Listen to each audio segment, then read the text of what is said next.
Buenas noches tengan todos ustedes, queridos amigos que nos siguen por esta plataforma y en concreto que ven todos los viernes a las 7 de la noche, hora peruana, nuestros diálogos tributarios.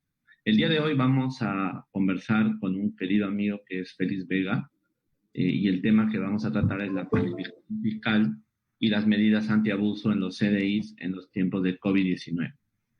Hemos estado tratando en estas últimas sesiones lo que la pandemia de COVID-19 está mostrando en términos de viabilidad económica para todos los países del mundo.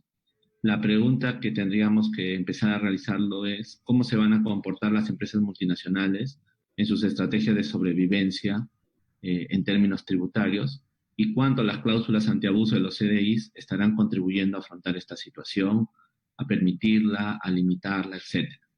Y también quisiéramos dar vueltas sobre las cuestiones previas a la pandemia en materia de cláusulas antiabuso en los CDIs, cuál va a ser el encauce en el periodo posterior, será una cuestión pendiente, pero sí queremos dar vueltas alrededor de las cláusulas, cómo se desarrollaron y cómo acabó esto establecido en el convenio multilateral que la OECD promovió y que muchos países ya han firmado. Como les adelanté, nuestro invitado de hoy es Félix Vega Borrego. Él es profesor titular de Derecho Financiero y Tributario de la Universidad Autónoma de Madrid. Es doctor en Derecho y ha tenido premio extraordinario cuando presentó su tesis en el año 2002. Él ha desarrollado un conjunto de líneas de trabajo, pero se ha enfocado fundamentalmente en dos, en la fiscalidad internacional y también en los procedimientos tributarios. Cuando empezó a desarrollar el tema de la fiscalía internacional, ha publicado en castellano y en inglés varios tipos de documentos, artículos en varias revistas prestigiosas, incluso en América Latina ha publicado también en Análisis Tributario, que es la revista que yo dirijo, y tiene un destacadísimo libro sobre el cual voy a hablar en unos minutos. Él ya está acreditado, Félix está acreditado como catedrático de la universidad por la ANECA, que es la organización que acredita a los catedráticos allá, y ya tiene 4 sexenios de investigación, es decir, en una gran cantidad de investigaciones a lo largo de todos estos años. Pero por sobre todo ese currículum tan importante de Félix, es una muy buena persona, es un gran amigo y es un buscador siempre de que las cosas sean claras para las personas. Y en el derecho, por lo menos por lo que a mí me consta, él siempre intenta de que las cuestiones jurídicas puedan ser entendidas en lo posible por la gente de manera clara y distinta. Querido Félix, bienvenido a este programa y me gustaría escuchar algunas palabras tuyas iniciales. Bueno, ¿qué tal? Buenas noches, ¿cómo estás, Luis? La verdad es que pues me alegro de volver a hablar contigo, aunque sea a través de estos medios, ¿no? Hace ya tiempo que no nos vemos en Lima, aunque sí nos hemos visto hace poco, ¿no? Aquí en Madrid, ¿no? Y bueno, pues la verdad que para mí es un placer poder volver a charlar contigo, ¿no? Y hablar pues de uno de los temas que la verdad que me ha ocupado mucho tiempo, porque al final, como sabes, el tema de la tesis doctoral pues te lleva mucho tiempo hacerlo y luego te persigue toda la vida, ¿eh? Por lo tanto, es un fantasma que te persigue toda la vida, pero es un fantasma más agradable una vez que ya lees la tesis doctoral. Así que, pues, muchas gracias a ti, a la institución que organiza estos encuentros y espero que, pues, esta hora y media, hora 3/4 que vamos a estar conversando esta noche, pues, que sea lo más interesante para los dos, pero sobre todo para quienes tienen la amabilidad de escucharnos. Bueno, muchas gracias, Félix. Efectivamente, la última vez creo que nos vimos, pues nos vimos en Madrid en una tarde, creo que era primavera, no, era casi otoño ya, ¿no? Antes de la pandemia. Bueno, te necesitamos pronto en el Perú, que levanten las limitaciones de tráfico aéreo y a ver si te das una vueltecilla por aquí. Mira, y para los que nos están viendo, Félix efectivamente hizo una tesis doctoral que a mí en su momento no la revisé en tesis, pero me acerqué a Félix cuando él publicó un libro muy importante que ustedes están viendo en la pantalla. Ese libro, Félix, a mí me ha parecido uno de los más claros cuando leí la primera edición y luego supe que estuviste trabajando una edición nueva y para eso creo que estuviste en Estados Unidos en un intercambio académico con una universidad americana, creo que era Washington, Félix. Bueno, era en Washington, pero concretamente era la Universidad de Georgetown. O sea, estuve, básicamente, pues la primera edición en inglés la publicó Kluwer en el año 2006 y, claro, como es un tema relacionado con la acción 6 del Plan B, pues, todo el tema del uso impropio, el uso abusivo de los convenios, pues, claro, el desarrollo que desde el año 2006 ha tenido este tema, sobre todo en el contexto BEPS, pues y como el libro había tenido buena acogida en el mercado, pues me pidieron que hiciera una actualización y claro, básicamente era no era cambiar 4 cositas, o sea, era hacer una investigación completa de nuevo y elaborar casi un nuevo manuscrito, así que como no encontraba tiempo para hacerlo, siempre falta tiempo para todo, ¿no? Pues al final lo que decidí es, pues, 6 meses de retiro, ¿sabes, no? Y para eso, pues, obtuve una ayuda del Ministerio de Educación para desarrollar una estancia de investigación en la Universidad de Georgetown y estuve allí de julio a diciembre del año 2016 y la verdad que no conseguía acabarlo, ¿sabes, no? Y la verdad que la Kluwer International pues fueron muy amables y al final ya en mayo del año 2017 por fin ya les entregué el manuscrito y la verdad que el proceso editorial fue muy rápido y yo creo que y nada. Y bueno, la verdad es que me dejó exhausto, pero me alegro sobre todo de haber sido capaz de volver sobre ese tema, como decía, ¿no? El fantasma de la tesis, ¿no? ¿Sabes, no? Que te persigue y volver. Y bueno, la verdad que muy contento, aunque no sé si podría hacer una tercera edición, pero eso ya lo veríamos. No, pero yo te cuento que cuando conocí tu libro por primera vez, demoré mucho en conseguirlo porque creo que la edición se agotó rápidamente, ¿no? Y en esa como yo ya estaba enterado de que el libro salía, como en esta segunda vez ya estaba enterado, cuando estuve en Europa lo compré y lo tengo yo aquí. Y la verdad es que lo he leído y a mí me ha gustado mucho. Yo quiero insistir en una cosa que tú tienes, y discúlpame que no es una manera de laudarte, sino es una encuesta concreta. Yo creo que tienes una absoluta claridad para plantearnos las ideas. Y en este tema de las medidas antiabuso en general en los convenios es un tema que ha escrito tanta gente y de manera tan rara que a veces uno piensa que está en un mundo, digamos, paralelo donde uno no entiende las cosas, pero cuando uno lee el libro, por lo menos eso me ha pasado a mí, me ubica perfectamente en sintonía con lo que está pasando y además tienes una lectura también histórica que creo que viene de tu libro, ¿no? Pero tienes una lectura conceptual muy profunda y yo te quiero agradecer primero por el esfuerzo. A mí me ha sido muy útil y bueno, convocar también a los demás. Yo sé que varios aquí lo hemos leído ya, pero si te parece, en algún momento que cuando esto se levante, poder hacer una presentación del libro o algún tipo de acto académico para reconocer la valía del mismo, ¿no? Yo que soy editor, a mí la verdad es que me preocupa cuando la gente deja de leer sistemáticamente, ¿no? Entonces siempre hay que volver a ciertos libros fundamentales y con honestidad me parece que el libro, esta segunda edición, porque la primera, como te dije, la tuve recién tarde, pero esta segunda edición me parece que es una obra muy importante y quiero agradecértelo, amigo, antes de empezar nuestra reunión. Pues nada, muchas gracias. Siempre eres muy amable. Bueno, entonces ahora me gustaría plantearle a nuestros invitados, Félix, y proponerte a ti una agenda, si te parece bien. Trabajaríamos 3 temas. Unas cuestiones introductorias para clarificar el panorama. ¿Sabes? En el entendido de que varios de las personas que nos miran no son abogados ni tributaristas en general, sino que son personas de la sociedad civil a quienes les interesan estos temas, pero no acaban de encontrar un encauce de entenderlos perfectamente. Así que pensé un poco, a propósito de la claridad de tus ideas, en tocar dos puntos iniciales, ¿no? ¿Qué es esto de la planificación fiscal internacional y cómo incide en la misma el uso de los CDI, de los convenios para evitar la doble imposición? Y luego un segundo tema, trabajar las medidas a nivel de los CDI para contrarrestar el treaty shopping, que ya nos contarás un poco de qué se trata. Un segundo bloque de temas, Félix, que te planteo es, yo le he puesto la impronta de BEPS, o sea, cómo BEPS cambió esto un poquito y el cambio que se puede haber dado a raíz de la introducción del convenio multilateral. Luego me gustaría trabajar contigo las relaciones entre las cláusulas antiabuso de los CDIs y las cláusulas antielusiva general de las legislaciones internas. Aquí en el Perú, te voy a contar, tenemos una discusión al respecto.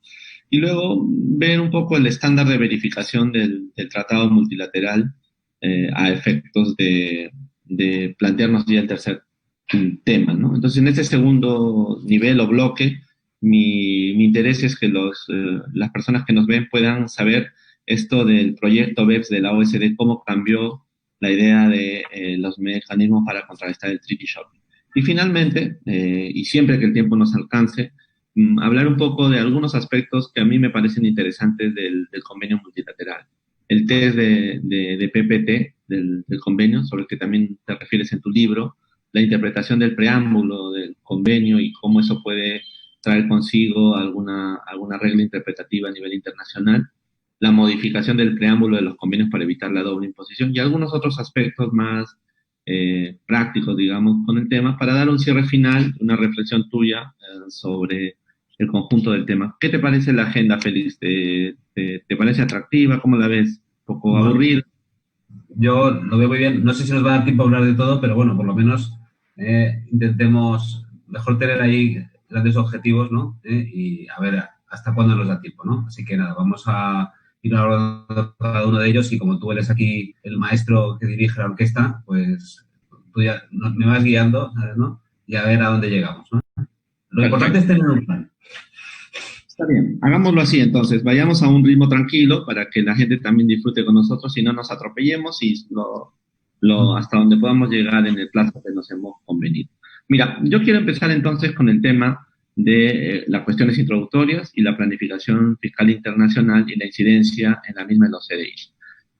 Es una figura, me parece que la planificación fiscal internacional es una figura que existe desde siempre, pero que ha tomado relevancia fundamental, pienso yo, en el mundo cuando se han cruzado dos fenómenos. Primero, la construcción y la consolidación de los instrumentos internacionales para luchar contra la doble imposición, patrocinados por la OSD fundamentalmente, y dos, por otro lado, la globalización de la actividad económica y el establecimiento de empresas transnacionales, ¿no? Entonces, el mundo en que vivimos pareciera que ese es un mundo que las empresas se han globalizado y están usando los instrumentos los instrumentos bilaterales, los convenios, para poder planificar y disminuir la carga de sus impuestos en los países donde operan.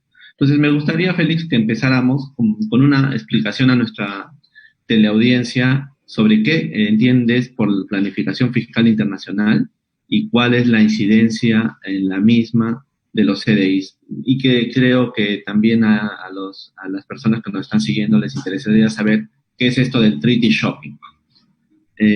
Por favor, Félix.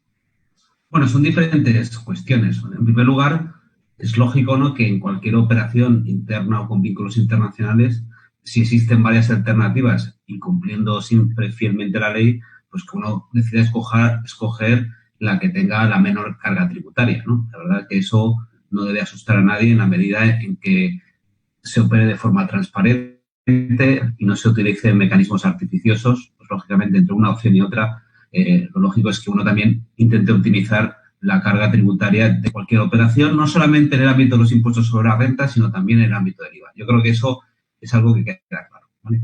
Bien, lógicamente, cuando damos un salto, ¿no?, al ámbito internacional, pues las cosas se complican, ¿no?, porque ya hay varios países implicados y cada uno con sus especificidades de cada sistema tributario, como digo yo, de cada uno de su padre y de su madre, ¿vale? Por lo tanto, donde igual que mientras que todos asumimos que, por ejemplo, en materia de IVA las exportaciones están exentas, no es así en muchos otros países. O sea que entonces, el hecho es de que cuando esa necesidad de planificar las consecuencias fiscales de una operación cuando tiene vínculos internacionales se intensifica, en la medida en que tenemos en medio diferentes ordenamientos, ¿no? Además, yo siempre digo que no existe la fiscalía internacional. Me he dedicado toda la vida a la fiscalía internacional, pero la fiscalía internacional no existe. O sea, lo que existe es el ordenamiento de los países que regulan las operaciones internacionales, donde una pieza son los convenios, pero ni siquiera es la más importante, aunque es muy importante, ¿vale? Bien, entonces, cuando estamos en ese ámbito internacional con varios, pues todo eso, si no se planifica adecuadamente, pues al final puede dar lugar a situaciones de sobreimposición. Pues como estaba señalando, el hecho de que existan varios ordenamientos, pues la diferencia de regulación bien combinada es una oportunidad, pues, para la planificación fiscal. básicamente yo creo que las oportunidades para la planificación fiscal internacional serían mucho menores de todos los países fueran idénticos, ¿no? Entonces, partiendo de esta premisa, pues cuando hay una operación, es decir, pues, con vínculos internacionales, pues son muchos elementos los que hay que tener en cuenta y no afectan solamente a la tributación en un Estado, porque el objetivo, lógicamente, es que el resultado final pues suponga una menor tributación por comparación con la que existía con carácter previo. Bien, y en este contexto, ¿vale?, por no extenderme demasiado, pues uno de los elementos normativos que pueden influir o que tienen un papel importante en la planificación fiscal internacional son los convenios para evitar la doble imposición. Pero por decirlo muy claro, quizás esto pues no me vaya a ganar muchos amigos con lo que voy a decir ahora, pero el principal efecto que tienen los convenios para evitar la doble imposición desde un punto de vista tributario es eliminar o reducir la tributación en la fuente. O dicho de otra manera, es decir, el no residente sin establecimiento permanente que obtiene una renta en un país, por ejemplo en Perú, pues sabe que con carácter general le van a aplicar una retención, creo que es, si me equivoco, del 30%. Por tanto, sabe que el no domiciliado en el Perú, que obtiene rentas en el Perú, se va con carácter general con una retención del 30% sobre el ingreso, que muchas veces le permite deducir gastos y en un caso supuesto de ganancias o pérdidas, tributa por la ganancia, pero no se puede compensar la pérdida, ¿vale? El principal efecto que tiene la aplicación de un convenio, es decir, quien obtiene una renta en el Perú o en España desde un país con convenio, va a suponer que en muchos casos esa tributación desaparezca, y desaparece no tanto porque sea una exención, sino porque el convenio reserva el derecho a gravar la renta con carácter exclusivo al estado de residencia, o va a establecer un límite a la tasa que puede aplicar ese país. Ese es el principal efecto. Entonces, en mi opinión, cuando tenemos en cuenta, si tuviera que responder a cuál es el papel que juegan los convenios para evitar la doble imposición en una estructura de planificación fiscal internacional, pues básicamente es el instrumento que reduce o elimina la tributación en el estado de la fuente, ¿vale? Sobre todo cuando, y ahí es donde aparece el treaty shopping, porque las estructuras o las conductas de treaty shopping, en principio, pues una de sus patas, uno de sus aspectos, es que se busca la aplicación de un convenio para evitar la doble imposición con el país de la fuente, que en principio no era aplicable, y que se busca aplicación precisamente para que, de acuerdo con el convenio, o si el convenio es aplicable, pues desaparezca o se elimine la tributación en el estado de la fuente que existiera o que existe en caso de no aplicarse el convenio o aplicar otro más desfavorable, ¿no? Por poner un ejemplo, es decir, ahora mismo todas las rentas obtenidas de forma directa por empresas españolas en el Perú se van con la retención del 30%, ¿no? Sí, correcto. En el momento en que entre en vigor si entrara por el convenio, pues habría muchas rentas obtenidas por empresas españolas en el Perú que saldrían sin retención o con una tasa inferior, ¿vale? Con toda probabilidad, seguro que hay estructuras de treaty shopping en el Perú por parte de empresas españolas que estén utilizando para canalizar sus inversiones en el Perú países con los que Perú tiene convenio. Por ejemplo, Brasil, por ejemplo, Chile y algún otro supuesto, ¿vale? Lo que pasa es que ya el estudio de todos los elementos que hay que tener en cuenta, pues habría que ver no solamente lo que dice el convenio Brasil con el Perú, sino también cómo canalizan la operación a través de Brasil, etcétera, etcétera. Pero al final, una conducta de treaty shopping lo que pretende es reducir la tributación en el estado de la fuente a través de la aplicación de un convenio para evitar la doble imposición. No sé si lo he explicado, más o menos claro. Perfecto. Está clarísimo creo, para todos los que están viendo. Ahora, pasemos a un segundo tema, si te parece. Desde el primer modelo de convenio, los miembros de la OECD creo que estuvieron preocupados por la inclusión de medidas en los CDI para contrarrestar este abuso, ¿no es cierto?, este treaty shopping. Dentro de las medidas, las más conocidas suelen ser la cláusula de beneficiario efectivo para las rentas pasivas y las cláusulas de limitación de beneficio, que una de ellas es la cláusula que usa los Estados Unidos en sus convenios, ¿no? Entonces, a mí me gustaría que expliques para nuestra audiencia cuáles son esas medidas para contrarrestar el treaty shopping en los CDI, de dónde provienen, digamos, dónde surgieron y en qué consisten, para que podamos tener todos claro el tema. Bueno, aquí quizás nos extendamos un poco más, ¿no? Pero lo intentaré resumir de la forma más rápida posible. Bien, y aquí yo creo que tenemos que dividir en dos escenarios totalmente,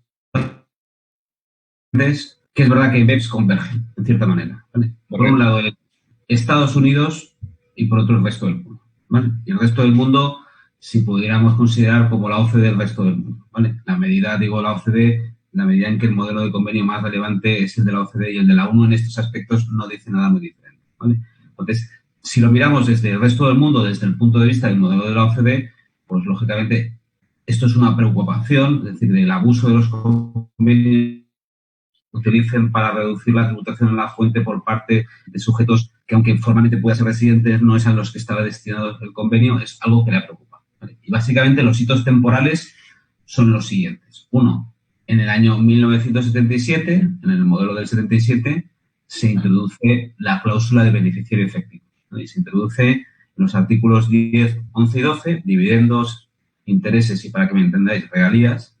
No voy a decir cánones, como decimos en Regalías. Pues regalías, ¿no? Así no se entiende mejor. Pues con la idea de evitar el tricky shopping con este tipo de rentas, que es donde se produce más habitualmente, ¿no? Rentas de capital mobiliario, al fin y al cabo, ¿vale? Bien, pues, bueno, se introduce esa cláusula ahí y nadie se ocupó de definirla, ¿no? Por lo tanto, ahí, bueno, pues ni está definida ahora, ¿sabes? Pero bueno, la idea básica es que se introduce en eso. El segundo hito sería en el año 92, en el modelo del 92. Y ahí, pues básicamente, no en el texto del modelo, sino en los comentarios, pues se contienen ciertas reflexiones por parte de la OCDE de que, bueno, esto puede ser un problema, que es un problema que en el fondo se produce en el ámbito del subjetivo del convenio, es decir, quién tiene derecho a la aplicación del convenio, quiénes son los legítimos acreedores de los beneficios del convenio, y como todos sabemos,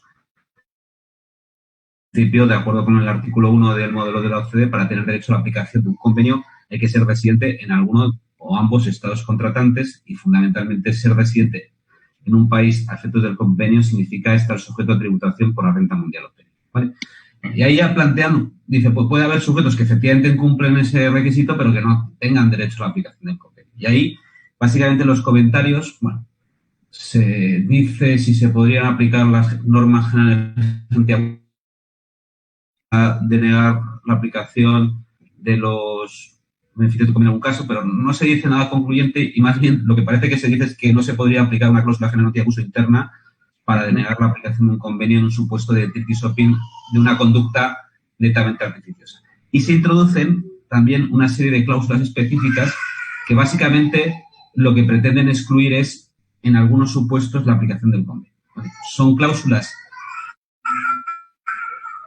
bastante sencillas, que no vamos ahora a entrar en su contenido concreto, ¿vale? Bien. Y hasta ese momento, hasta el año 92 o hasta los años 90, eso era la posición de la OCDE y la posición de Estados Unidos, que básicamente se plasma de forma bien clara en el modelo del año 96. El enfoque de los Estados Unidos es totalmente diferente, diciendo, mire, sobre todo para las empresas, usted, empresa o sociedad, para de los beneficios del convenio ya no va a ser suficiente con probar que usted es residente en alguno de los países contratantes, sino además me tiene que acreditar que tiene un vínculo económico suficiente con el país donde usted dice que reside o motivos económicos válidos para obtener desde ese país la renta generada en el otro y obtener los beneficios del convenio. ¿Vale? ¿Y cómo articulan eso que parece bastante complicado, ¿no? Complicado de aplicar en la práctica? Pues formulando una serie de cláusulas de limitación de beneficios que, en el fondo, al final, lo que viene a decir, usted, además de ser residente, tiene que probar que cumple alguna de estas cláusulas. Y si no cumple, además, alguna de estas cláusulas, usted no tiene derecho a aplicación de los convenios. ¿Vale? Por lo tanto, básicamente, en cierto modo, lo que supone es una redefinición del ámbito subjetivo del convenio en la medida en que ser residente no va a ser suficiente para tener derecho a aplicación del convenio. Esa es la posición de los Estados Unidos. Era así en el año 96. Vuelve a ser igual. Se complica todo las cláusulas, pero la filosofía es la misma en el año 2006. Y de nuevo en el modelo de 2016 exactamente lo mismo. Todo más refinado, todo cada vez más complejo, pero la idea no ha variado desde los años 90. Incluso si vamos allá, más atrás desde los años 70. Eso es el modelo de Estados Unidos, ¿vale? ¿Y cómo al final eso lo ha asumido la OCDE? Bueno, pues el primer hito sería que en el año 2003 se modifican todos los comentarios al modelo y no se introduce en el modelo, pero en los comentarios ahí ya se dice que se pueden aplicar las normas generales antiabuso. Dice que una opción para atacar este problema es introducir en el convenio una cláusula similar a la de Estados Unidos, pero no se atreven a incluirlo en el modelo, ¿vale? Y al final, llegamos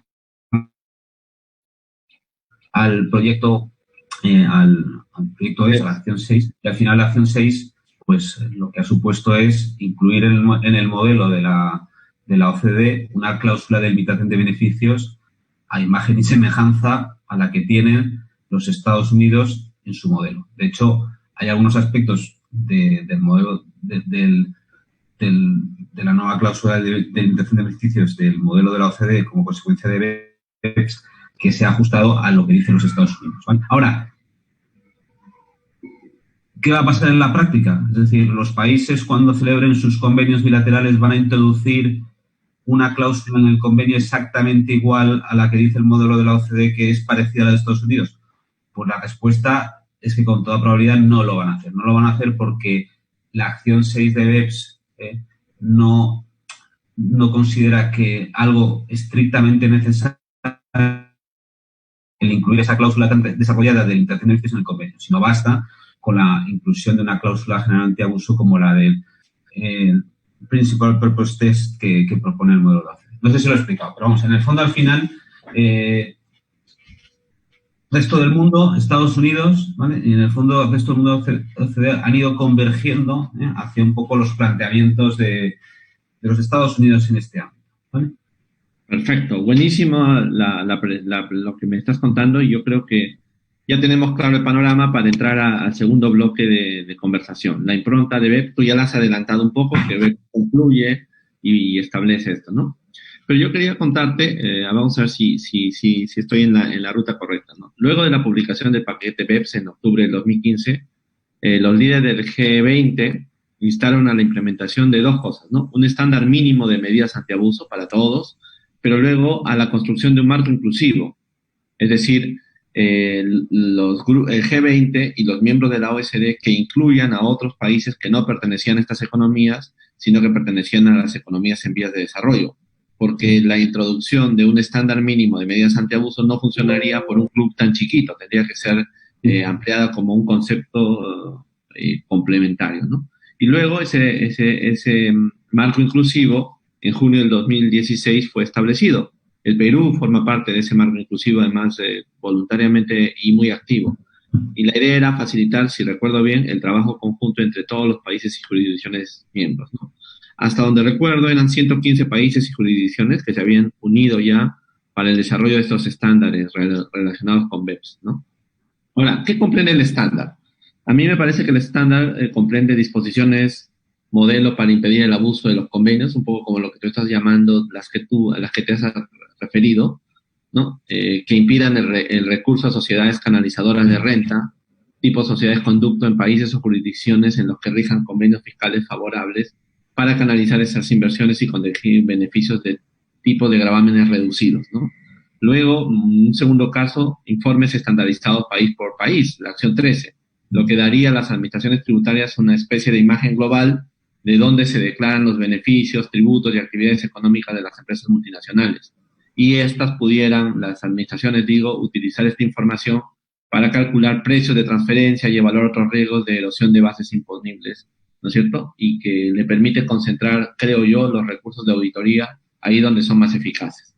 Luego, un tercer elemento, el proceso de revisión interpares reforzado para frenar las prácticas fiscales nocivas. La acción 2, donde se incluían los regímenes especiales de patentes, ¿no? Patent boxes en realidad, que presenten características dañinas, y el compromiso y transparencia para poder resolver a través de fallos que permitan un intercambio espontáneo de información, ¿no es cierto? Y finalmente un acuerdo para garantizar los avances en la resolución de controversias, la acción 14, aprovechando el compromiso político con la resolución eficaz y oportuna de controversias a través de los famosos procedimientos amistosos, ¿no es cierto?, los MAPs. Entonces, me parece que esos 4 elementos del marco inclusivo son como una canalización, digamos, una base para introducir este estándar mínimo, ¿no?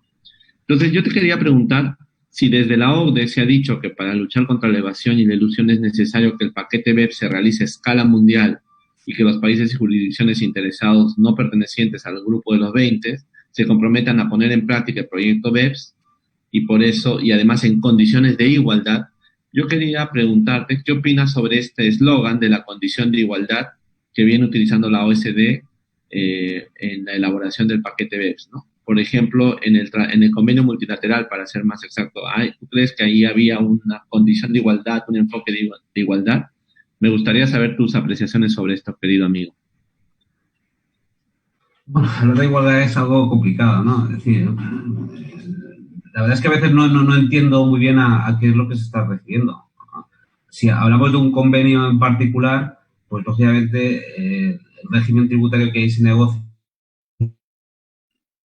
se supone que hay reciprocidad y que se ha pactado teniendo en cuenta, ¿no?, los intereses económicos de un país y otro, ¿sabes? Y, bueno, en principio, y hay países que negocian o tienen más fuerza negociadora que otro, por lo tanto, decir que el resultado de un convenio y las reglas de tributación específicas son un resultado, cumplen ese principio de igualdad, bueno, no, habría que ver el caso concreto. No es lo mismo negociar con los Estados Unidos, y me estoy refiriendo a España, que negociar con un país con el que eres netamente exportador, cualquier ejemplo que pudiéramos poner, ¿vale?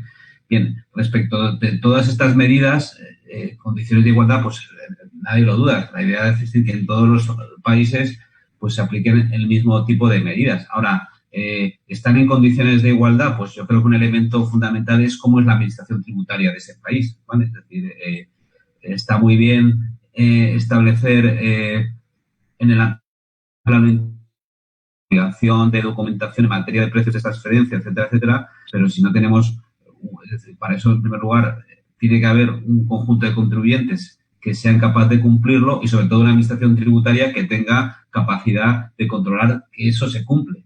Y, lógicamente, ahí no todos los países están en condiciones de igualdad, sobre todo de que esa información se ponga a disposición de la administración, que esa información se controle, que efectivamente se utiliza y que sea una información utilizable y, sobre todo, que se pueda transmitir a otras administraciones tributarias. Yo siempre, cuando se habla de un intercambio de información, muchas veces cuando te piden algo, primero te tienes que enterar lo que te están pidiendo, ¿vale?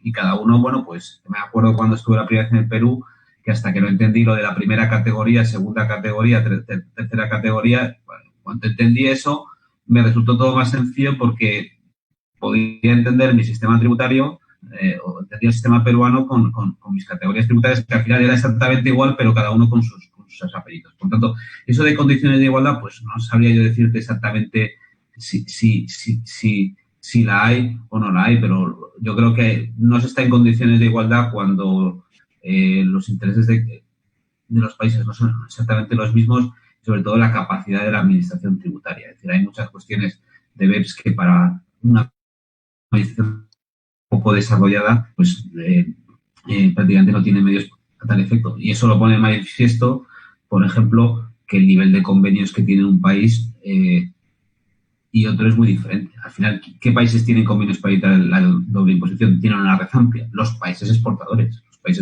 Perú, por ejemplo, pues no es que tenga una amplia red de convenios, y los convenios más antiguos que tienen, básicamente, pues eran convenios de países netamente exportadores, ¿no? Como Canadá. Es decir, ¿por qué existe el convenio de Canadá con el Perú? Porque es un país, porque hay una gran inversión del Perú, de Canadá en el Perú. No sé si he contestado tu pregunta. Es una pregunta difícil, ¿no?, de contestar, ¿no? Le entiendo bien tu punto, ¿no?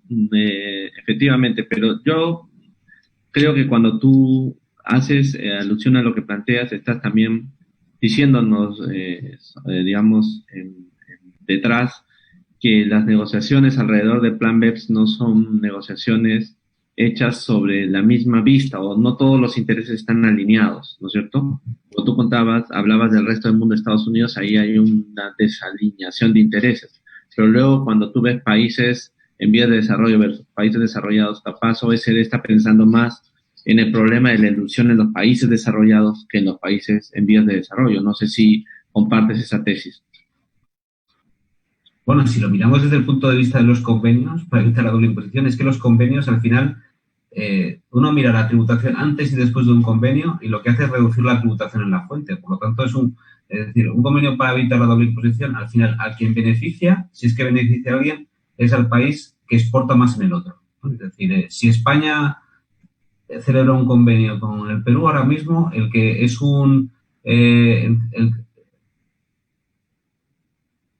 ganando es España, ¿sabes? ¿No? Es decir, porque hay más inversión en el Perú, de España en el Perú. Por lo tanto, se va a reducir la tributación que soportan empresas españolas en el Perú. Por lo tanto, el Perú va a cobrar menos impuestos sobre los no domiciliados y al mismo tiempo España en principio va a aumentar su recaudación porque lógicamente en la normativa española, al igual que en la peruana, hay una deducción por doble imposición internacional. Por lo tanto, cuanto más impuestos se paguen en la fuente de peruana, más deducción por doble imposición internacional hay que pagar en España, ¿vale? Por lo tanto, es decir, ahí los convenios son para pagar menos impuestos en la fuente. Por lo tanto, un país que tiene una gran importación, ¿no? Es decir, pues con carácter general, el resultado, es decir, no es netamente exportador, sino netamente importador, las consecuencias de la aplicación de un convenio, pues no son los más beneficiosos. Otra cosa es que se firme por otros. Porque es verdad que la existencia de un convenio para evitar la doble imposición pues da un gran nivel de seguridad jurídica para el que invierte en un determinado país, porque sabe básicamente que las reglas de tributación en la fuente con ese país no van a depender del derecho interno, sino van a estar reglamentadas por el convenio. Y eso puede tener un efecto indirecto de que aumente la inversión en ese país precisamente porque es una inversión con un marco de seguridad jurídica que otorga el convenio. No sé pero vamos, que los países negocian en condiciones de igualdad, yo creo que no, dependerá de los intereses económicos. Muchas veces un convenio no se firma solo por los temas tributarios, sino también por otras cuestiones de índole económica y de relaciones entre ambos países que no tienen que ver exactamente con el resultado tributario antes y después de la firma del convenio. Correcto, estoy de acuerdo contigo. Está bien. Pasemos, si te parece, al segundo tema de esta segunda parte, las relaciones entre las cláusulas antiabuso de los CDIs y las cláusulas antielusivas generales de la legislación interna, ¿no? Según recuerdo, hace un tiempo atrás, cuando empezaba yo en esto, antes de la introducción del MLI, por supuesto, mucho más atrás, habían varios autores que señalaban que la legislación interna antiabuso no podía aplicarse para negar los beneficios de un convenio, ¿no? Recuerdo, por ejemplo, al profesor Lang, que tenía un libro o un artículo que hablaba de eso, ¿no? Y más o menos la idea era que las disposiciones de los CDIs y las legislaciones internas son a efectos interpretativos como especie de sistemas legales independientes, decían, ¿no? Cuando las reglas antiabuso se aplican para ampliar la potestad tributaria, la protección del convenio todavía existe. Y en la lógica del profesor Lang, los CDI contemplan la situación en la que la potestad tributaria se ve reducida, eliminada o mantenida. Por lo tanto, si hacemos el cruce, la característica de los de CDI se pierde en caso de interpretarse con referencia a la legislación interna antiabuso, ¿no? Eso era más o menos lo que él planteaba, o lo recuerdo. Sin embargo, uno ve que hay cada vez legislaciones o doctrinas nacionales, incluso los tribunales que incorporan o entienden que la cláusula antielusiva general ya es un mecanismo válido para denunciar el abuso de un tratado, ¿no? Estoy pensando en el caso español, si recuerdo bien, hay una sentencia del Tribunal Supremo, no lo recuerdo bien, pero donde se admite la aplicación de la cláusula antielusiva general, ¿no? Pero también quería contarte el caso de Inglaterra, donde existe una cláusula expresa en la norma antielusiva general. Creo que alguna vez hemos hablado de eso contigo, ¿no? En la guía de cláusula antielusiva general, ¿no? Se refiere al uso de tratados internacionales para llevar a cabo figuras de abuso. Y dice la guía esta que la cláusula antielusiva podría ser aplicada en el caso del abuso tras el uso de los tratados, ¿no? Y después hay una regla también, recuerdo yo, en el mismo Inglaterra. Y en el caso peruano, por ejemplo, la SUNAT ha considerado la posibilidad de redomiciliar una empresa para obtener un beneficio de un CDI como un supuesto elusivo, ¿no? Y de aplicación de la norma 16. Hace un poco tiempo salieron unos casos típicos de situaciones elusivas, ¿no? Y uno de los casos es la redomiciliación utilizando un CDI, ¿no? Entonces yo quería preguntarte, ¿cuál consideras que debe ser la relación entre la cláusula antielusiva general y las cláusulas antiabuso de los convenios, ¿no? Y si dicha situación variaría con la incorporación del convenio multilateral, ¿no? No sé qué opinas, Félix, sobre esto. Bueno, son dos cuestiones distintas, ¿no? La primera a la que te has empezado a referir, es decir, ¿se puede aplicar la cláusula general antiabuso de tu ordenamiento, vuestra norma 16 o nuestro artículo 15 de la Ley General Tributaria para denegar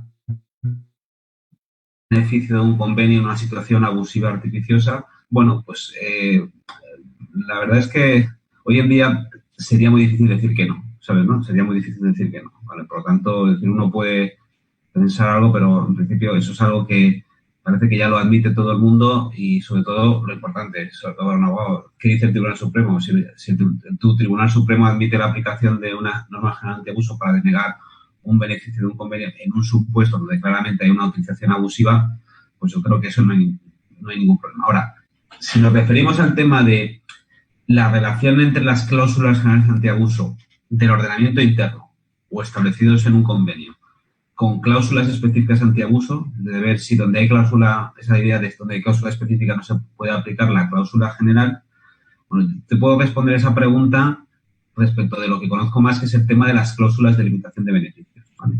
Por ejemplo, en el contexto de la acción 6, o lo que tenemos ahora, bueno, pues lo que dice la OCDE, lo que dicen los Estados Unidos, que podría aplicarse la norma general antiabuso, la nueva de la acción 6 o la interna, para denegar la aplicación del beneficio de un convenio a un sujeto que cumple las cláusulas de limitación de beneficios, ¿vale? Por tanto, es decir, un sujeto que es residente en un país, que cumple una de esas cláusulas de limitación de beneficios que le da derecho a decir los convenios. Bueno, pues aún así tendría que pasar un tercer estándar, un tercer tamiz, de que podría denegarse por lo menos en el plano teórico, la aplicación del beneficio del convenio, porque a pesar de ser residente, cumplir la cláusula de limitación de beneficios, la Administración aprecia que ha habido una utilización abusiva. Bueno, eso es verdad que lo dice la OCDE en el plano teórico, pero a mí en la práctica se me ocurre que es prácticamente imposible encontrar un supuesto, sujeto que cumple los dos estándares previos, es decir, la cláusula de residencia, y tiene derecho a los beneficios de convenio a través de una cláusula de limitación de beneficios, encontrar un supuesto donde la Administración pudiera justificar que hay una conducta artificiosa que ha buscado o que tiene como propósito principal la aplicación de los beneficios de convenio. Es que no se me ocurre encontrar un supuesto, más allá ya de pudiera dar esa situación. Y voy a poner un ejemplo. Bueno, iba a decir sencillo. Decir que esto es sencillo sería mentir, ¿no? Pero para que la audiencia, los amigos televidentes que me están escuchando me entiendan, ¿vale? Las cláusulas estas de limitación de beneficios, que son muy complejas, que parten de la idea de que quien cumple una de estas cláusulas es una entidad que, porque el treaty shopping se da normalmente en empresas, no en personas físicas, ¿no? Que quien cumple alguna de estas cláusulas queda claro que esa empresa, esa entidad, o tiene bien un vínculo suficiente en el estado de residencia o motivos económicos válidos para obtener desde ese país la renta generada en el otro. Por lo tanto, no está haciendo un treaty shopping porque alguien que demuestra que donde reside tiene un vínculo suficiente o que tiene motivos para estar ahí, no está ahí para o solo para recibir los beneficios del convenio, ¿vale? Bueno, pues ahí, básicamente, la primera cláusula que se establece es la cláusula de cotización en bolsa, que básicamente dice si usted es una entidad que cotiza en bolsa, bueno, pues, lógicamente, si se trata de una entidad que cotiza en bolsa, no debería haber ninguna duda de que está ahí no para aprovecharse el servicio del convenio, sino, ¿vale? Salvo que sea una bolsa bananera, pero normalmente no sé mucho de todo esto, pero es complejo. De hecho, si nos metiéramos un poquito más en el tema, o sea que no voy a hacer, queda claro, porque nos llevaría mucho tiempo.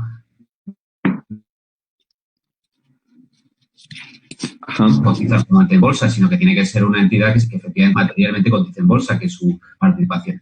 Claro, ¿qué pasa con los que no cotizan en bolsa? Bueno, pues la segunda cláusula que establece, pues tanto el modelo de Estados Unidos, como ahora el modelo de la OCDE tras la acción BEPS, es que sea una entidad que pertenezca fundamentalmente a sujetos que residen allí y que no elusione más del 50% de su base imponible con sujetos que no residen en ninguno de los dos países. Básicamente que es una sociedad de residentes allí. Pues claro, eso acredita un vínculo suficiente. No es una sociedad que hayan creado residentes en terceros países para canalizar la obtención de rentas y beneficiarse de la reducción tributaria del convenio en la fuente. ¿Qué sucede el que no cumple eso? Pues tiene otra tercera cláusula, que es la cláusula de actividad, que básicamente te exige que desarrolles una actividad económica en el estado de residencia, lo cual ya te da un motivo económico válido, un vínculo suficiente, y además que la renta que estás obteniendo en el otro país con el que tienes convenio tenga una relación directa o accesoria con tu actividad económica. ¿Vale? Porque, claro, entonces, un sujeto que desarrolla una actividad económica en el estado de residencia, ¿no? Y que acredita que efectivamente la renta que está obteniendo en el otro país tiene un vínculo directo o accesorio con su actividad económica, de ello casi imposible que le vayan a poder denegar la aplicación del convenio con la cláusula general de abuso. ¿Vale? Y la siguiente pregunta, ¿qué pasa con la entidad que no cotiza en bolsa, que no pertenece a residentes de ese país y que no puede acreditar que realice una actividad económica y que sus rendimientos tienen un vínculo directo accesorio con las rentas generales en la fuente? Bueno, pues ahí la última cláusula que establece el modelo de Estados Unidos y el modelo de OCDE ahora tras BEPS es lo que yo llamo la cláusula de buena fe, que es justo la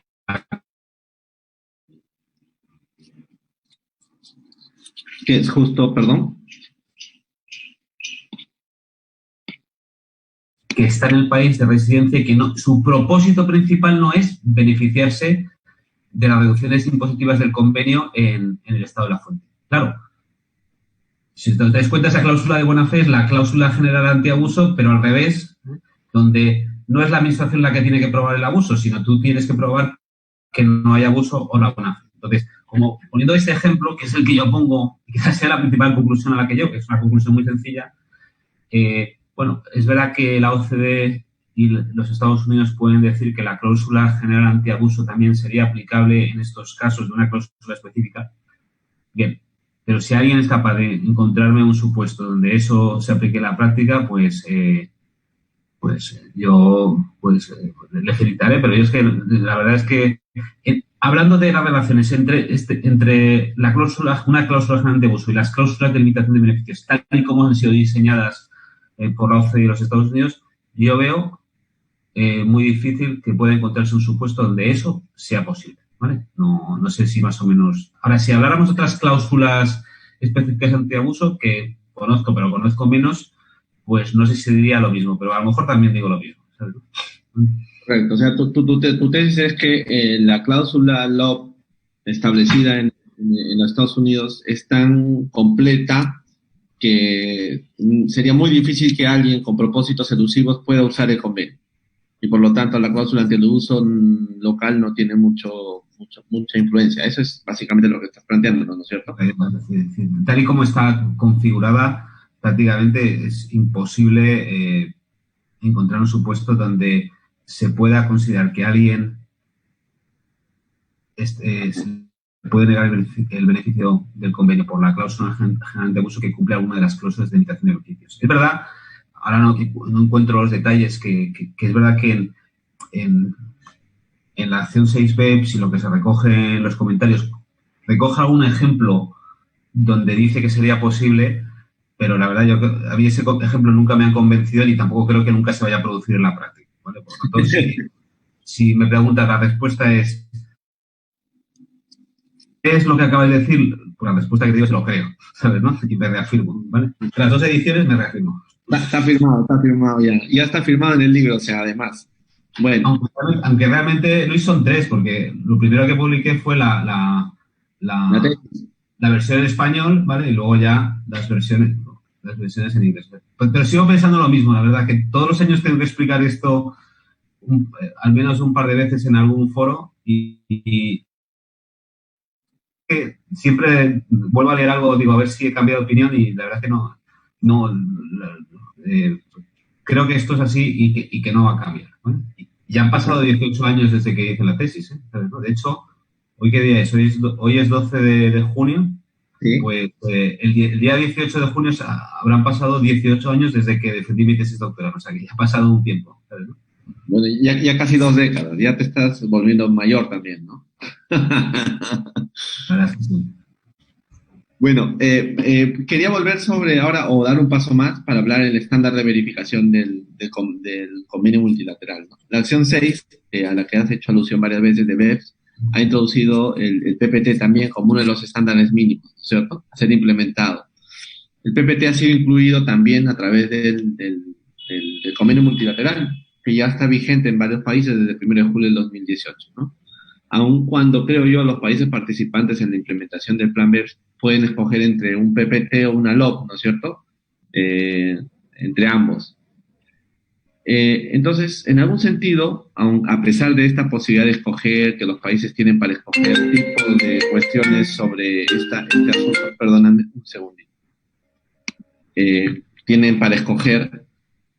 Sin embargo, yo creo que es válido argumentar que el PPT es uno de los estándares mínimos de tributación aplicable a los países que participan en el marco inclusivo, ¿no es cierto?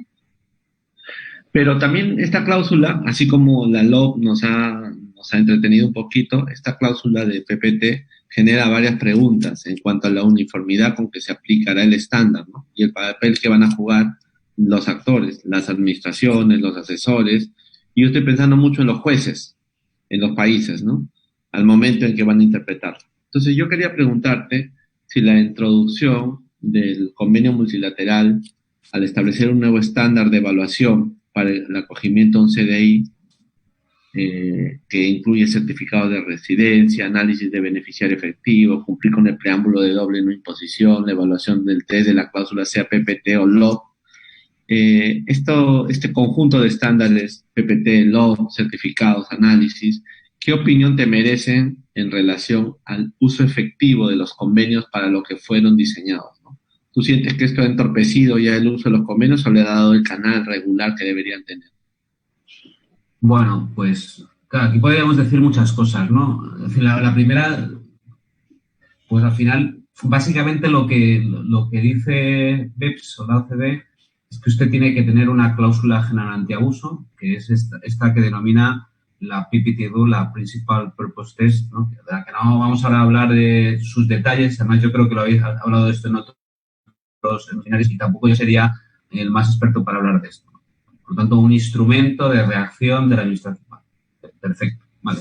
Y 100.000 cosas más, ¿vale? Ahora, bueno, eso es el estándar que hay. Eso es un instrumento que tiene la administración tributaria para reaccionar a un caso concreto donde se ha aplicado indebidamente un beneficio del convenio, sobre todo una reducción en la tributación de la fuente que no procede. ¿Vale? Ahora luego, vayamos a la práctica. Y volvamos. En la práctica, por lo menos lo que yo conozco desde el punto de vista académico, como desde el punto de vista profesional, al final, los convenios en la fiscalidad internacional, al final lo que suponen, y vuelvo a insistir en la misma idea, es que se paguen menos impuestos en la fuente. ¿Vale? Y al final, en una situación cualquiera, por lo menos de lo que yo he visto en la práctica, y tú seguro que lo habrás visto también, cuando te llega, tú tienes un cliente, mejor dicho, un proveedor, ¿sabes? No, alguien que te va a prestar un servicio extranjero o alguien con el que estás o un socio no residente o un prestamista no residente, pues al final le realizas un pago y lo primero que miras es a tu ordenamiento interno, a tu ordenamiento peruano, ¿sí? Como pagador de rentas y le dices, te tengo que practicar la retención que establece la disposición interna. Y de repente te dice, tatachín, tatachá, no, que yo soy un residente en un país con convenio y de acuerdo con el convenio, pues no me tienes que retener nada o que me tienes que retener una cantidad inferior de acuerdo con el convenio, ¿vale? Claro, esto en la práctica, pues muchas veces la relación es entre el pagador de rentas, ¿no? Que el no residente le solicita que le practique una retención inferior a lo que no le practique retención de acuerdo con el convenio y la pregunta es ¿qué hacer? Y en la práctica, básicamente, pues lo que le pide el pagador al no residente para aplicar el beneficio del convenio es un certificado de residencia fiscal emitido por la administración tributaria de ese país y ya está. Pero ese certificado normalmente no acredita ni que es el beneficiario efectivo, ¿vale? Ni tampoco acredita de si efectivamente ese sujeto es residente en ese país, pero está realizando una actuación, ¿vale?, artificiosa, o que está allí solo para beneficiarse de los convenios y pagar menos impuestos en el Perú por de no domiciliados por la.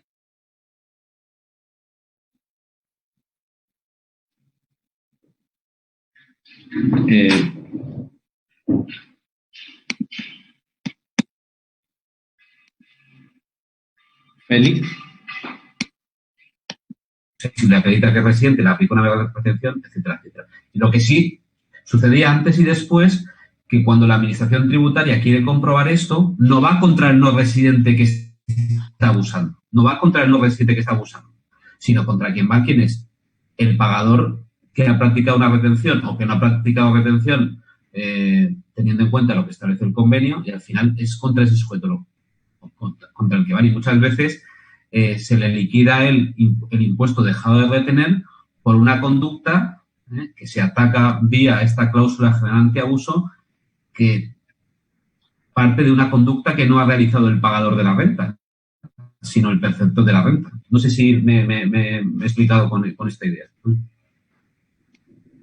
Sí, perfectamente. Yo estoy de acuerdo contigo en el concepto que estás planteando. Ahora, fíjate, vamos a pasar ya, si te parece bien, a algunos aspectos del MLI, del convenio multilateral. Tú ya has comentado algunas cositas generales sobre el PPT y, bueno, creo que hay que dejarlo ahí. Este test que se basaba en la figura del principio rector, ¿no?, que había sido incluido en el párrafo 9.5 del comentario 1 del modelo, y que, sin embargo, el principio rector ha quedado ahí un poco no acogido por los estados, pero sí la cláusula. Y la cláusula tiene elementos subjetivos y objetivos, como bien has planteado. Entonces, mi pregunta es, pareciera que detrás de esta cláusula hay que hacer algún tipo de análisis económico, ¿no es cierto? No es una cláusula jurídica típica como la conocemos nosotros en el mundo, digamos así, del derecho civil, por poner algo grande, donde compartimos el derecho europeo continental y el derecho latinoamericano. Porque se busca identificar si se genera un beneficio o no, y eso es un asunto económico, ¿no? Entonces, la pregunta es, ¿cómo ves esto tú de cara a los tribunales, dado que también te dedicas a los procedimientos, ¿no? ¿Cómo interpretarían los jueces, o cómo va a entrar un juez a hacer un análisis de una cláusula de este tipo en un caso concreto, ¿no? Y se me viene a la mente, por ejemplo, lo que ha pasado con los precios de transferencia, ¿no? A lo largo del tiempo, mientras las administraciones y los contribuyentes discutían los precios y los alcances de la tecnología de precios, de pronto los jueces, cuando iban a resolver, como no entendían nada, como su acercamiento no era económico, iban por las nulidades, ¿no? Entonces resolvían los casos. Eso ha pasado en la India, en Estados Unidos, menos en Estados Unidos, en Inglaterra, en Nueva Zelanda, en el Perú, en fin, en todas partes, ¿no? En España me imagino que también habrá pasado un tiempo cuando los jueces iban resolviendo sobre nulidades, ¿no? ¿Tú no te parece que esta situación tirada a lo económico y este test de PPT va a también tener el mismo camino, a menos que preparemos a los jueces previamente para un análisis o un acercamiento económico a esta situación? ¿Estoy en el camino correcto, Félix, o te parece que no es así?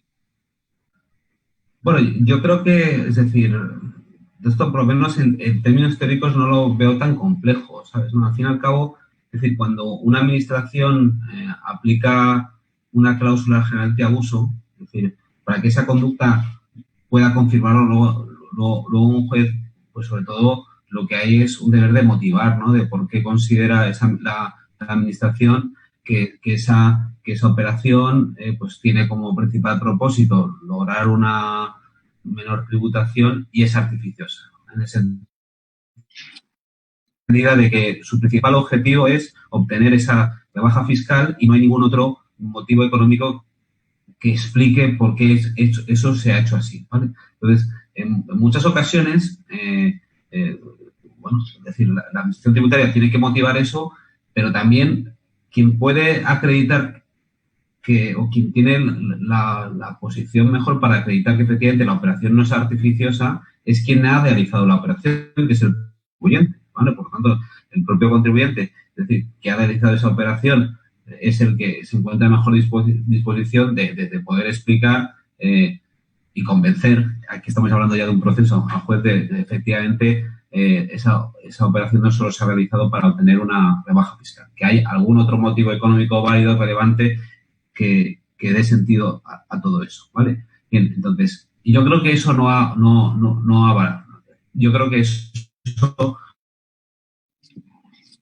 ¿vale? Otra cosa, luego, cuando nos enfrentamos ante un pleito, ante un juez, al final, yo creo que lo más relevante es el que tenga la capacidad de convencer de que efectivamente eso es así. Entonces, aquí muchas veces no creo que sea algo que tenga que resolver, es decir, que es algo que tiene que decir el juez, pero va a depender mucho de lo que hayan dicho las partes, ¿no? De los argumentos que ofrezca la Administración y, sobre todo, de los que tributario, y aquí en muchas ocasiones, en la medida en que se manejan elementos que no son estrictamente jurídicos, pues las pruebas periciales pueden tener mucha importancia. Es decir, a lo mejor una operación para explicar qué sinergias esta reestructuración empresarial aportaba al grupo en su conjunto, que no es simplemente una bajada de impuestos, pues eso es, pensando en el contribuyente, de que a través de una buena prueba pericial, de un perito que lo pueda explicar bien y sobre todo explicarlo bien ante un juez para que lo entienda, queda claro, es lo que puede tener mucha importancia en la práctica. Yo, por poner otro ejemplo, eso se lo he escuchado yo a mi padre muchas veces, que ha sido abogado, que pues una época, me acuerdo que estudiaba la carrera, que tenía muchos pleitos por expropiación, lo que se discutía era si el precio pagado por la administración era el precio de mercado o no, y al final lo que decía, aquí lo más importante, bueno, la labor que hago yo, la principal labor que hago yo es buscar un arquitecto que explique cuál es el precio de metro cuadrado de esa finca y lo explique de una manera que lo pueda entender un juez. Y lo más importante que he hecho en estos proyectos es encontrar ese arquitecto que lo sepa explicar de forma correcta. Le salieron bien los asuntos, lo cual yo como hijo disfruté porque fueron buenos años. Y los posteriores también, ¿no? Pero no sé si con eso te respondo. Sí, creo que el enfoque que estás planteando es mucho más preciso, ¿no? En realidad, la tarea no es exactamente después de adivinar qué está pasando en el caso concreto, sino la tarea es de las partes de saber merituar y probar y además motivar correctamente el enfoque de lo que están queriendo plantear, ¿no es cierto? Entonces, el problema me parece que es, en algunos países que yo he conocido, que las administraciones, al momento de evaluar estas situaciones, le ponen más peso al enfoque económico en estricto que a tratar de hacer entender o de saber que el expediente va a ir a una vía judicial donde va a haber jueces que van a tener que interpretarlo, ¿no? Y también ha pasado por el lado del contribuyente. Alguna vez algún cliente mío me exigía que nos concentremos en la parte económica, ¿no? Y en los peritajes, pero decía, pero no basta el peritaje, lo que importa es que el juez te entienda. Y si el juez no entiende tu peritaje, si el juez no entiende tu planteamiento, entonces vas a ir a pérdida, ¿no? Es un poco lo que tú creo que nos estás queriendo plantear y estoy de acuerdo contigo. Vamos, si te parece bien, al tema del... Yo te había puesto aquí en mi idea, cuando estaba preparando mis notas para conversar, el tema del preámbulo del convenio multilateral que el Perú también ha suscrito y España evidentemente también, ¿no? El preámbulo parte reconociendo que se ha generado una cuantiosa pérdida de recaudación en el impuesto sobre sociedades debido a la planificación fiscal agresiva que resulta en el traslado de los beneficios, ¿no? Lo que dice BEPS, hacia emplazamientos en los que están sujetos a una tributación reducida o nula. En algún sentido se plantea que es un problema acuciante, el de BEPS, el de Base Erosion of Profit Shifting, no solo para los países industrializados, sino que además lo dice expresamente para las economías emergentes y los países en vía de desarrollo. Entonces, fíjate, te quería leer un poco el preámbulo y también a las personas que nos están viendo, para que luego yo quiero hacerte una pregunta alrededor de eso. Déjame un minutito para encontrar el preámbulo. Acá está.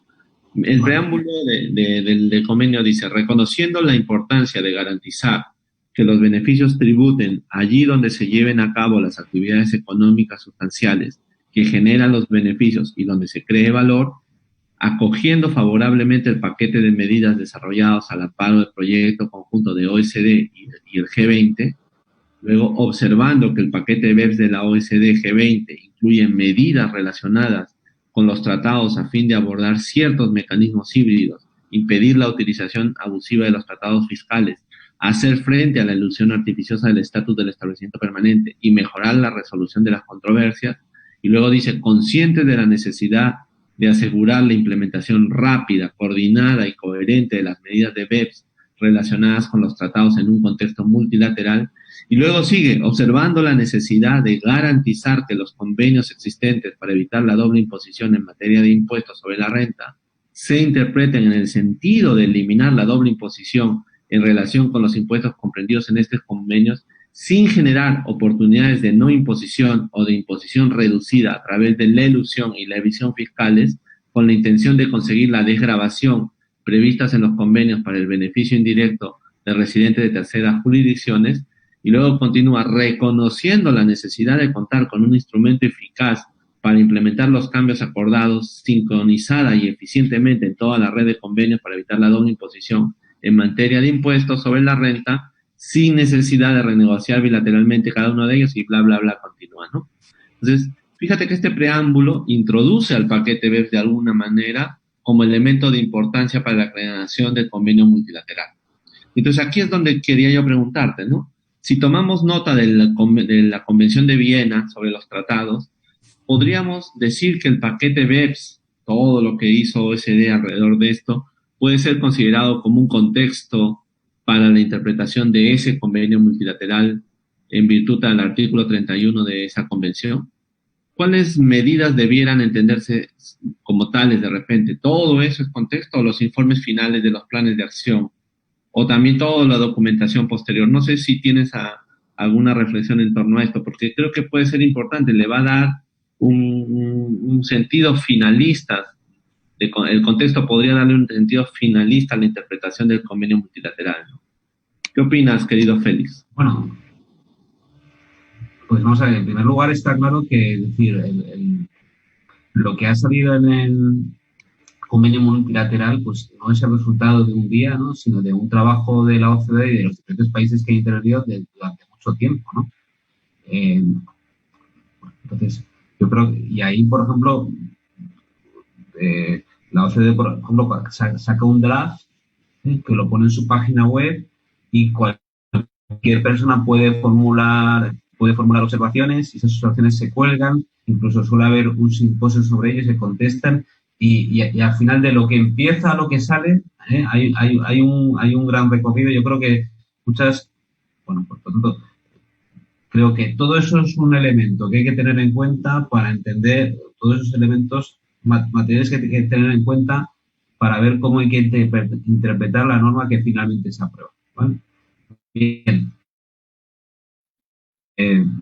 Yo no sé si es contexto o no es contexto en el marco del artículo 31, pero que es algo que hay que tener en cuenta, estoy seguro. Es decir, al final como un elemento de interpretación. Nunca me ha preocupado tanto eso, y es verdad que se han escrito tesis sobre si los comentarios eran... Al final es algo que no puedes desconocer, ¿vale? Y lógicamente lo que va a atribuirle más valor a la hora de interpretar un tratado internacional concreto es las fuerzas de los argumentos de todos esos materiales que desembocan en la aprobación de la norma final, ¿vale? Luego, todo esto traducido a efectos del tratado multilateral, pues claro, el tratado multilateral es un mix de un montón de cosas, ¿sabes? Es decir, ahí hay una norma para entidades híbridas, una norma en tema de doble residencia, un tema para establecimientos permanentes. Bueno, pues ahí habría que ver el contexto de cada norma, porque cada uno es de su padre y de su madre. Por lo tanto, no sería difícil extraer una conclusión para todas ellas. Pero bueno, yo creo que todos esos materiales, es decir, los antecedentes de lo que deriva eso, es un elemento de interpretativo que forme o no parte del contexto. Creo que es algo que hay que tener en cuenta, y en cualquier proceso de interpretación de una norma, y sobre todo de convencer a alguien de cuál es la interpretación que hay que mantener, creo que es algo que no se puede desconocer, todo ello sin perjuicio de que encaje o no ahí. ¿No? Pero lógicamente, si, por poner un ejemplo, si al final una determinada disposición del modelo de la OCDE acaba dando un giro de tuerca, ¿no?, porque al draft un determinado despacho de empresa plantea una observación y eso es precisamente lo que le lleva a la OCDE, se da cuenta de su error o de la razonabilidad, pues que eso es un elemento interpretativo para justificar, es decir, el contexto sistemático, histórico. ¿Eso queda claro? No, nadie lo duda. Ahora, lo que está claro que eso no es una interpretación auténtica. Queda claro, es decir, de lo que todos esos materiales previos, eso no es una interpretación auténtica que determine que haya que interpretar la norma de esa manera, ¿vale? Pero es un elemento para llegar a cuál es la interpretación que habría que aplicar de una norma.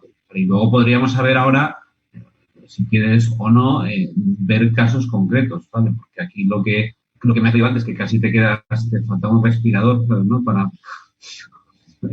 Pues básicamente es lo del preámbulo, donde básicamente ahí pues existe con mucha mayor intensidad que en versiones previas, que los convenios no tienen que fomentar la evasión fiscal internacional, y tampoco la doble no imposición. No imposición. La idea de que al final las rentas tienen que tributar en algún sitio. Es decir, no tienen que tributar dos veces, pero tienen que tributar en algún sitio, ¿vale? Sí. Yo sí, comparto tu tesis. Yo lo que he estado viendo a propósito de esto es porque en algunos casos, discutiendo esto en la comunidad andina, o así, en países de la comunidad andina, donde ahora estoy incursionando en algunos servicios, me encontré con la posibilidad de que, como el convenio multilateral trae detrás suyo un preámbulo con mucha carga documentaria y de información previa, como tú vas precisando bien, ¿no?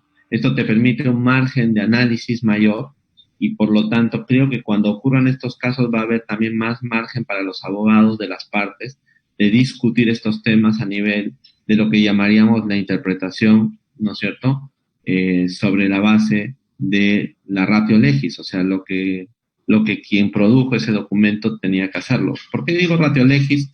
Y lo comparo. Es verdad que estamos hablando de un convenio y, por lo tanto, se aplicarán las reglas propias de interpretación de convenios internacionales.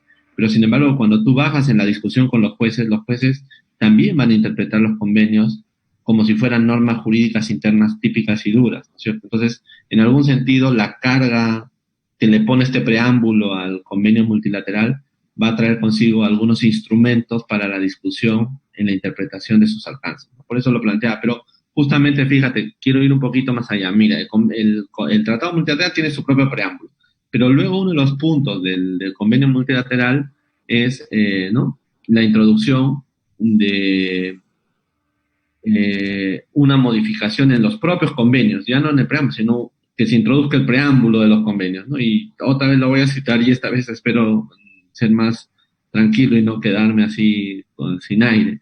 Con la intención de eliminar, dice, o sea, lo que se introduciría en los convenios sería con la intención de eliminar la doble imposición en relación con los impuestos comprendidos en este convenio, sin generar oportunidades para la no imposición o para una imposición reducida mediante evasión o elusiones fiscales, ¿no es cierto? Y explica eso. En algún sentido también le está dando un carácter finalista a los convenios. Y entonces la pregunta que yo te quería hacer ahí es básicamente preguntarte si en algún sentido podría hoy día decirse que bajo ninguna circunstancia la aplicación de un CDI, cuando tenga este preámbulo, ¿no?, debería permitir un supuesto de doble no imposición. O sea, pareciera como que decir, mira, si tú llegas a analizar un caso concreto a la luz de un convenio y resulta que no hay imposición en ninguno de los dos países, entonces no puedes usar el convenio porque estarías haciendo uso abusivo de ese convenio. ¿Tú compartes esa tesis que en algunas partes se está desarrollando? No. Bueno, yo lo que te puedo dar es mi opinión, ¿sabes? ¿No? Entonces, mi opinión es que, al fin y al cabo, los convenios para evitar la doble imposición no generan obligaciones tributarias. Es decir, al final las obligaciones tributarias nacen del derecho interno, y cada país es soberano para decidir si grava o no grava algo. Por lo tanto, muchas veces, muchas situaciones de no imposición son decisiones soberanas de los países de no gravar una determinada renta, donde no hay que atribuirle ningún tipo de culpa o al convenio. Es decir, si, por ejemplo, en el convenio España-Perú se estuviera en vigor una determinada renta, según el convenio, España pudiera grabarla como Estado de residencia y decide no grabarla, ¿vale?, es una decisión soberana del Estado español que no deriva de la aplicación del convenio, sino una decisión interna, ¿vale? ¿Puede dar lugar a una situación de no imposición? Puede hacerlo, porque a lo mejor esa renta tampoco tributó en el Perú por la aplicación del convenio, ¿vale? pero yo creo que extraer esa consecuencia de ese preámbulo no es posible. Otra cosa es que en diferentes partes de BEPS, y ahora es lo que llaman el Pilar 2, al final lo que se están proyectando en sectores específicos, pero al final se van a proyectar quizás sobre todo los ordenamientos, es de que lo que llaman las linking rules, que básicamente viene a decir, bueno, pues una renta no tributa en un país, pero si el otro país decide no sujetar la tributación, entonces se devuelve el derecho de imposición al otro país para que la grave. Eso es un poco la idea, ¿no? Imagínate si hubiera un convenio entre España y Perú, de que sobre una determinada renta se atribuye a España como estado de residencia el derecho de gravar la renta, pero si España decide no ejercer ese derecho, le devuelve el derecho de imposición, ¿vale? En este caso el Estado peruano, ¿vale? Bien, eso ya es algo que no se deriva de esa cláusula general, sino de una cláusula específica que establece esa cláusula, esa linking rule. Bueno, la verdad que para eso lo podría contar mucho mejor un compañero de la universidad que se llama también, que ha estudiado bastante entonces, pero si no existe una disposición de esa naturaleza, ¿no? De que atribuye el derecho de imposición a un país en función de que el otro país haya ejercido o no ese derecho de imposición, creo que de este preámbulo no se puede derivar esa regla, ¿vale? Y habrá situaciones donde al final no se graben las rentas o se graben mínimamente, pero que no sean necesariamente como consecuencia de una actuación abusiva, sino simplemente por cómo reparte el convenio las potestades de tributación y cómo deciden los estados de forma autónoma ejercer los derechos de imposición. Eso sería mi opinión sobre el tema. Bien, perfecto. Ahora, te quería contar algo que está ocurriendo, también lo he sabido por algunas reflexiones con algún cliente en algunos sitios. Lo que está pasando es que en algunos convenios se están renegociando y se están incluyendo partes del en el MLI, ¿no es cierto? Digamos, en el idioma castellano. O incluso ocurre que algunas legislaciones, como la peruana, introducen en sus modificaciones de la legislación interna partes de párrafos de convenio para uso interno, ¿no? O en el caso en que estoy pensando ahorita en el uso interno, y es el que me preocupa, hemos cambiado la noción de establecimiento permanente en el Perú para efectos internos, no para efectos de los convenios, sino para efectos internos, y hemos introducido en idioma castellano lo que aparece ahí en el MLI. Y yo he notado dos cosas. Tanto en un caso, modificaciones de convenios acordados entre países o introducciones al castellano, a las legislaciones internas en nuestro idioma de esto, que a veces las traducciones que producen son casi literales. Y entonces empiezan a traernos al ámbito de nuestros países conceptos que aquí se dicen de otra manera o se establecen de otra manera, con todos los problemas lingüísticos que eso puede traer en la interpretación de la norma, ¿no? Entonces, allí yo quería preguntarte si tú conoces o has sabido respecto del uso de instrumentos interpretativos en inglés para tratar de entender el alcance de una norma incorporada en el castellano con traducciones literales. No sé si has conocido algún caso, si has pensado en ese tema o si te ha llegado alguna situación de este tipo. Bueno, vamos a ver. Sobre esto te puedo dar varias ideas. Una, es decir, al final, muchas normas de cualquier país están inspirados en lo que hay en el ámbito internacional, ¿vale? Pero al final esas normas no se pueden ahí copiar y encajar de golpe, porque después hay que implementar eso dentro de un ordenamiento. Por ponerte un ejemplo, con las normas,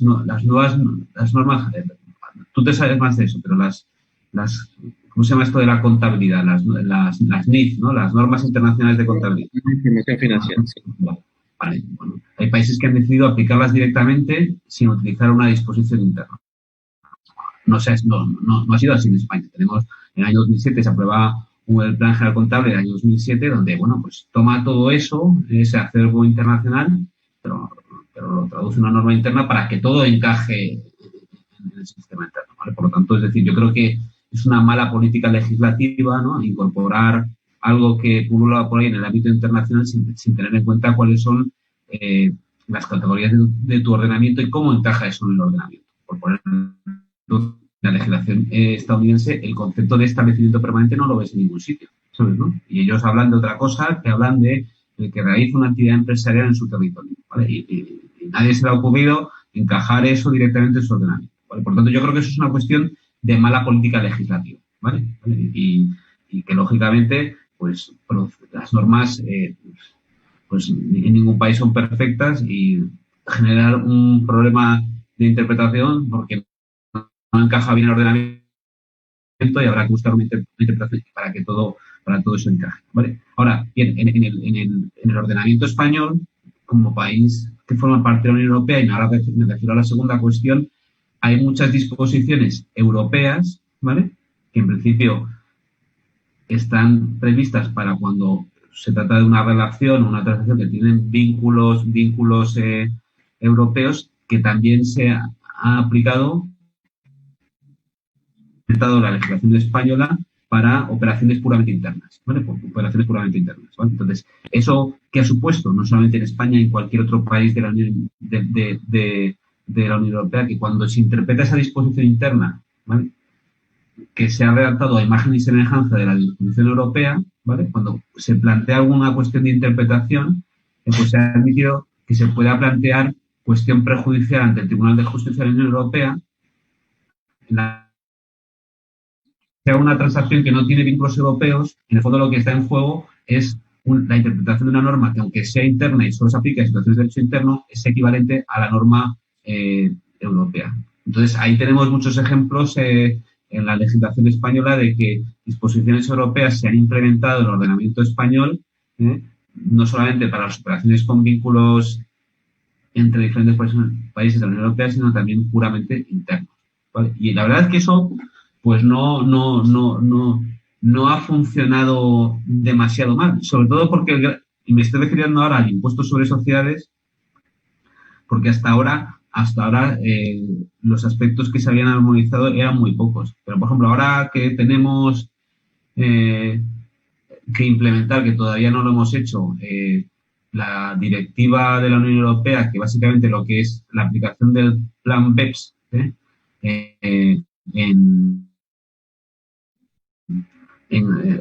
realizada por parte de la Unión Europea, pues al final todo eso, que ya es una directiva mucho más desarrollada, no es un nuevo impuesto sobre sociedades, pero sí tiene disposiciones que afectan a los impuestos sobre sociedades que son muy precisas, pues luego habrá que ver cómo encaja cada uno esto en su legislación, porque si lo que te limitas es a implementarlo en tu legislación, simplemente aplicándolo de forma directa, yo creo que difícilmente no va a encajar. Habrá que encajarlo en la normativa de cada país. Y la verdad que sobre ese aspecto, como todavía no se ha implementado, no lo he visto al detalle, pero al final la redacción de la normativa española implementando la directiva en muchos aspectos, pues lo va a encajar teniendo en cuenta los conceptos, las categorías y la estructura del ordenamiento tributario que tenemos, que es el español, ¿vale? Y la idea es de que eso que viene de fuera se encaje y muchas, si directamente lo implementas tal que así, haciendo un copy-paste, ¿no? Lo que era cosa internacional, pum, lo metes a la norma. No sé si con eso te está claro algo. Supongo que no. Sí, al escucharte también me he puesto a pensar que en el caso peruano, pensando un poco en la Unión Europea, nosotros tenemos a la Comunidad Andina, también tenemos una decisión y varias decisiones sobre varias cosas, ¿no? Entonces, resulta que la cuestión prejudicial en el Pacto Andino estaba pensada o literalmente establecida para jueces, pero el Tribunal Andino ha permitido, a través de unas jurisprudencias en materia, si recuerdo bien, de derechos de propiedad, admitir a la discusión, hacer el pedido prejudicial también a los tribunales administrativos, ¿no? Entonces, en teoría, el Tribunal Fiscal, cuando estuviera viendo por lo menos un problema vinculado a la decisión 578, que es nuestra norma comunitaria, podría él directamente pedirle al tribunal que haga una cuestión prejudicial y le explique sobre el tema, ¿no? Entonces, sí me parece interesante esa reflexión en esos términos. Quisiera hacerte una última pregunta, unas dos últimas preguntas, si fueras tan amable, querido Félix. te quería citar ahora a ti, en el libro del que hemos estado también, que he estado a la sombra de nuestra conversación hoy. Tú decías que las cláusulas de limitación de beneficios persiguen el objetivo de que los CDI solo se apliquen a los residentes que tienen un vínculo suficiente con los estados parte del CDI o motivos económicos válidos para obtener desde alguno de ellos rendimientos generados en el estado de la fuente, ¿no? Ese ha sido el concepto y hoy día también lo has dicho. En el caso peruano, el modelo de cláusula de limitación de beneficios que se encontraba en los CDI peruanos, ¿no? Estaba restringido en algún sentido a determinados tipos de rentas, dividendos, intereses, regalías, ganancias de capital y otras rentas, ¿no? Restringido. Entonces, en el caso, cuando empieza a regir el tratado multilateral, es donde iba mi pregunta, ¿no? ¿Cuál va a ser la relación entre las cláusulas LOP establecidas en los tratados en concreto y la establecida en el convenio multilateral, ¿no? Teniendo en cuenta que lo que dice el convenio multilateral es para todas las rentas? ¿Cómo resolverías tú ese problema, querido Félix? Bueno, ahí habría que ver en primer lugar cómo ha implementado el modelo multilateral Perú, ¿no? ¿Sabes? Porque sabes que hay determinadas cláusulas que hay varias opciones o rechazarlo, habría que ver cómo se hace en concreto. Entonces habría que ver esos concretos convenios donde tienen una cláusula específica antiabuso para decidir, para ver si el Perú lo que ha decidido es pues simplemente rechazar la en ese caso la aplicación del tratado multilateral porque existe una norma. Habría que ver, eso es la respuesta al final que hay que ver cada caso. Imaginemos que la ha recibido completamente, para ir al concepto. O sea, recibo completamente la cláusula del convenio multilateral, pero yo tenía cláusulas en mi convenio específicos, más o menos en el mismo sentido. ¿Cómo se relacionan estas? Bueno, pues hombre, y añadimos un dato de que el otro país ha tomado la misma decisión. Sí. Pongámoslo en ceteris paribus, digamos, para llegar al... Vale, entonces, y estamos partiendo de la base de lo que has asumido. Bueno, yo creo que aquí, pues, ley posterior deroga la anterior, ¿no? ¿Sabes? ¿No? Es decir, que yo lo resolvería así. Yo lo resolvería así, ¿vale? Porque en la medida en que... Vale, entonces, si se trata de una cláusula que establece, es decir, si básicamente se trata de la misma cláusula, pero al final lo aplica sobre todo el convenio, pues básicamente el efecto práctico que tiene es que sobre donde ya había se va a seguir aplicando, aunque formalmente aplicarás la nueva, ¿vale? Y sobre donde no había la vas a aplicar. Yo lo resolveré así, por lo menos es una forma sencilla, ¿vale? De resolverlo, ¿no? Perfecto. Mi última pregunta, porque ya sin querer se nos ha avanzado el tiempo a un extremo ya casi terrible. Mi última pregunta es la siguiente. ¿Cómo ves tú, y esta es una pregunta para el futurólogo, ¿tú crees que va a haber algún cambio en lo que se ha avanzado ahora en las cláusulas antiabuso a la luz de lo que estamos viviendo en la pandemia? ¿O crees que este simplemente va a ser un hipo y luego vamos a volver al mismo camino en que estábamos antes? Bueno, yo creo que la idea es yo creo que pues la pandemia va a generar otro tipo de problemas, pero todo esto va a seguir exactamente igual. O sea, no creo que haya porque la pandemia lo que va a traer otro tipo de cambios, lógicamente de prioridades en el gasto público, ¿no? De reducción de la actividad económica, sobre todo para determinados sectores. Pero, por ejemplo, los que más estaban preocupando ahora, que es la economía digital, eso no va a desaparecer, incluso se va a producir con mayor intensidad, porque lógicamente la economía digital es lo que nos ha hecho que el confinamiento sea más llevadero. Imaginaros, ¿no? Es decir, un confinamiento sin Netflix, sin HBO, queda claro, sin que te puedas descargar los libros electrónicos de Amazon. Por lo tanto, es decir, al final, por lo tanto, es decir, la economía digital que tanto nos preocupaba, pues creo que en cierta manera se va a ver intensificada como consecuencia de esta situación. Por lo tanto, no creo que vaya a cambiar los problemas. Preocupación, no soy yo un experto en eso, ¿no? Pero al final, las reglas de tributación de las operaciones internacionales del modelo de la OCDE, que prácticamente nació en primera y luego todo ha ido, pues claro, la idea era de tributación en residencias, salvo que tuvieras establecimiento permanente. La figura del establecimiento permanente, pues lógicamente en una economía digital es muy difícil de aplicar, sobre todo para determinados sectores, y eso va a hacer, bueno, pues de que haya nuevos, se intenten dar una vuelta a todo eso. Yo creo que todavía no tenemos claro qué es lo que vamos a hacer. Por lo tanto, yo creo que si tuviera que decir algo, yo creo que nada va a cambiar y la preocupación que había por la tributación de la economía digital, pues si antes preocupaba, ahora bastante más, ¿no? Porque está claro que eso es de lo poco que no va a caer o no ha caído como consecuencia de los efectos económicos de esta crisis. Ujú. Ajá. Sí, efectivamente, ¿no? O sea, efectivamente te decía que sí, tienes razón en lo que estás planteando. Muy bien, oye, sin quererlo, se nos ha pasado el tiempo. Ya llevamos casi 2 horas de conversación. Yo la verdad es que no lo he sentido. Sé que las altas horas ya de la madrugada ya obligan al descanso.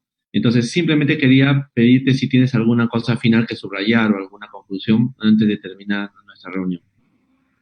Bueno, pues finalmente, Luis, sobre los temas técnicos que hemos visto, pues podríamos seguir hablando mucho más tiempo, pero yo preferiría estas últimas palabras, bueno, sobre todo a estas horas, para darte las gracias a ti, ¿no? Por haberme invitado a participar en estos diálogos, sobre todo a la institución que lo organiza. Bueno, ha sido un rato muy agradable, siempre es muy agradable hablar contigo, ¿sabes, no? Y simplemente, pues, felicitarte por esta iniciativa tuya y por aquellos que te han patrocinado. Y nada, por lo demás, pues a todos los que nos estén oyendo, pues daros las gracias y daros las buenas noches también, ¿vale? Las madrugadas aquí desde... Vale, muchas gracias, Luis, por invitarme. Bueno, querido Félix, te quiero agradecer especialmente porque sé que estás atareado ahora en las cosas también familiares. No quisiera quitarte más tiempo, sino decirte que la he pasado muy bien. Muchas gracias por tus ideas y tus palabras. A ustedes, también comentarles que sigo agradecido con el Colegio de Contadores Públicos de la Libertad y con el Grupo de Investigación en Derecho Internacional Tributario por la colaboración para que esto pueda llegar a ustedes. Esto ha sido pensado como un espacio, visto que estamos todos confinados aquí, un espacio de solidaridad también para que en todas partes puedan conectarse con nosotros y conversar sobre temas tributarios a un gran nivel con invitados conocedores e inteligentes y sin coste alguno para nadie. Y personas como Félix, que son tan buenos amigos, han aceptado esta posibilidad. El pobre Félix está ya en la madrugada, ya te pido disculpas por eso, muerto de sueño seguramente, y gracias. Y por lo demás, convocarlos a nuestra siguiente reunión el próximo viernes a las 7.